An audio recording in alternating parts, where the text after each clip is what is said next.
Hello everyone. So आज हामी hair oiling गरौँ है त। मैले आज नै बिहानै कपाल धोएको। हेयर ओइलिङ चाहिँ सफा कपालमा गरेको नै ठिक लाग्छ क्या, किनभने अलरेडी मैला ओइली भएको कपालमा ओइल लाउँदाखेरि आई फिल लाइक त्यो भित्र कपालभित्र पेनिट्रेट नै हुँदैन। सो त्यो ओइलिङ गरेर पनि केही फाइदै छैन जस्तो लाग्छ क्या मलाई। म यो वुडन कोमले अलिअलि मसाज पनि गर्छु यसरी। यो मसाज गरेको छ भने चाहिँ के हुन्छ भने ब्लड फ्लो हुन्छ कि, अनि त्यहाँको स्क्याल्पमा तपाईँको ओइल मजाले भित्रसम्म पेनिट्रेट हुन्छ, एब्जर्ब हुन्छ स्क्याल्पमा। यसलाई म हातले एकछिन मसाज गरौँ। यो जिना एल्केमीको थर्ड आई हेयर ओइल हो, म स्क्याल्पमा लाउँछु यो चाहिँ। अनि यो चाहिँ एकदमै राम्रो छ हेयर फल कन्ट्रोल प्लस हेयर ग्रोथको लागि। मजाले एकछिन कपाललाई मसाज गर्ने।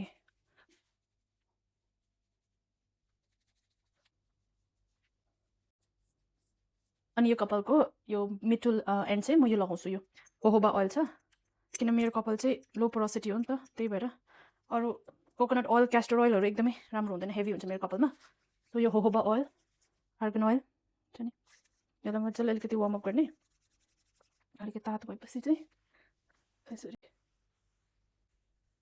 र हेयर ओइल गरिसकेपछि चाहिँ कपाल चाहिँ ब्रस नगर्नुहोस्, कपाल चाहिँ नकोर्नुहोस्। हेयर ओइल स्क्याल्प त्यो हेयर फोलिकल्स विक बनाइरहेको हुन्छ, सो त्यही भएर ब्रस गऱ्यो भने त्यो हेयर फल धेरै हुन्छ। यति मसाज गरेर तपाईँले 1 घन्टादेखि 4 घन्टासम्म राख्न सक्नुहुन्छ, जति तपाईँकोमा टाइम भ्याउँछ। अनि यति मसाज गरेपछि यसलाई टाइट चाहिँ नबान्नुहोस्, यसरी नै हल्का चाहिँ यति गरेर यसलाई ठ्याक्कै चेपिदिन्छु। हेयर वास चाहिँ 2 खेप गर्नुपर्छ, डबल क्लिन्स गर्नुपर्छ, अनि मात्र तपाईँको ओइल जान्छ। नभए चाहिँ डबल क्लिन्स गरेन भने चाहिँ त्यो कपालमा ओइल अझै बस्छ र पोर्स क्लग हुन्छ स्क्याल्पको, अनि हेयर फल झन् बेसी हुन्छ। So make sure double kilns गर्नु ल, 2 खेप स्याम्पू लाएर युज गर्नुहोस् ल।